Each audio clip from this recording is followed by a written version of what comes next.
اللہ تبارک و تعالی نے قرآن کریم میں اپنی صفت اور اپنی قدرت بیان فرماتے ہوئے ارشاد فرمایا،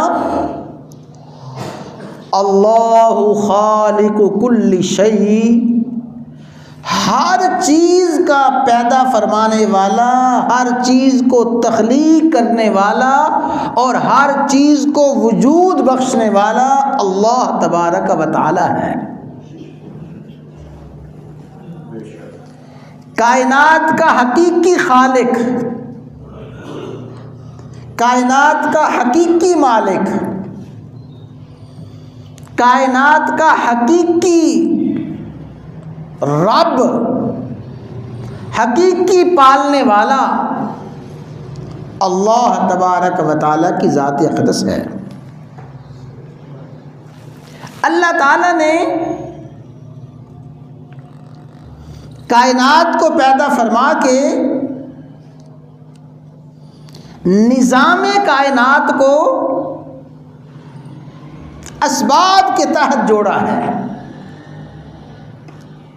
عام طور پہ نظام کائنات تحت الاسباب ہے،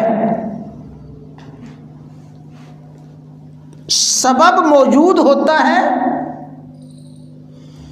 سبب کے وجود کے ساتھ ہی وہ چیز وجود اختیار کر جاتی ہے۔ روشنی ہے، روشنی کے لیے اللہ تعالیٰ نے بطور سبب دن رکھا ہے، روشنی کے لیے بطور سبب سورج اور چاند کو رکھا ہے۔ اندھیرا ہے، اندھیرے کے لیے سبب اللہ تعالیٰ نے رات کو بنایا ہے۔ اسی طرح انسان کی زندگی سے متعلقہ جو نظام ہے، اللہ نے انسانی نظام میں زندگی بھی اسباب کے تحت رکھا ہے۔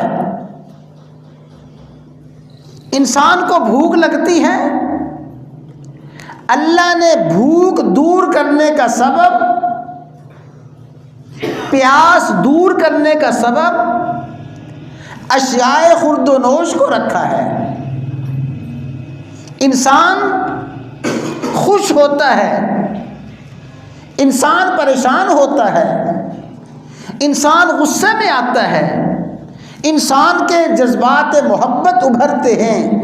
یہ سارے کے سارے کا سارا نظام اسباب کے تحت ہے۔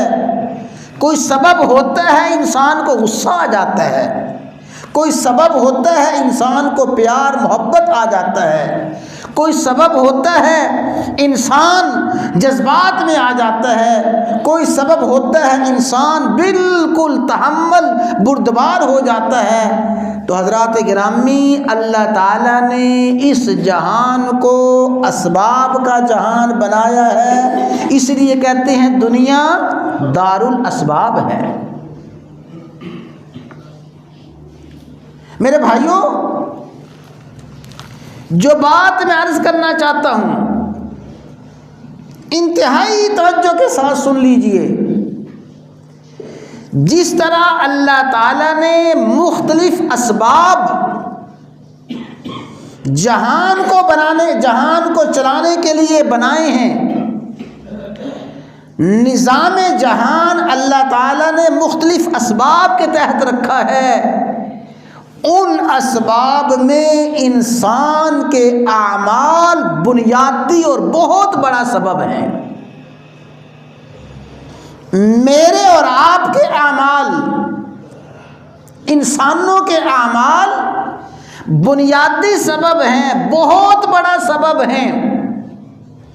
اور آج ہماری کم عقلی، آج ہمارا المیہ یہی ہے کہ ہم ظاہری اسباب کو اختیار کرتے ہیں، ظاہری اسباب پہ یقین رکھتے ہیں، لیکن میرے اعمال جو بہت بڑا سبب ہیں، انسانیت کے اعمال کائنات کے نظام کو چلنے میں اور کائنات کے نظام کی اصلاح میں، کائنات کے نظام کے بگاڑ میں انسان کے اعمال بنیادی سبب ہیں، اس طرف عام طور پہ ہماری توجہ ہی نہیں ہے۔ یہ تو ہمیں نظر آتا ہے، محنت کریں گے، بھاگ دوڑ کریں گے، کوشش جد و جہد کریں گے، کوئی ملازمت کوئی جاب کریں گے، نظر آتا ہے کہ ہمیں روزی ملے گی، مال ملے گا، دولت ملے گی، لیکن میرا عمل روزی کو کتنا کم کرتا ہے، میرے اعمال مال و دولت میں کتنا اضافہ کرتے ہیں، میرے اعمال مال و دولت میں کتنی کمی کرتے ہیں۔ اعمال دولت کو بڑھانے کا ایک بنیادی سبب ہے اور اعمال ہی مال و دولت کو کم کرنے کا بنیادی سبب ہے، اس طرف توجہ ہی نہیں ہے۔ تو یاد رکھیے، انسانی اعمال کائنات کی اصلاح کا، انسانی اعمال کائنات کے بگاڑ کا بنیادی سبب ہے۔ باقی سارے کے سارے اسباب غلط ہو سکتے ہیں، لیکن وہ سبب جو اللہ تعالیٰ نے بیان فرمایا ہے وہ سبب کبھی بھی غلط نہیں ہو سکتا۔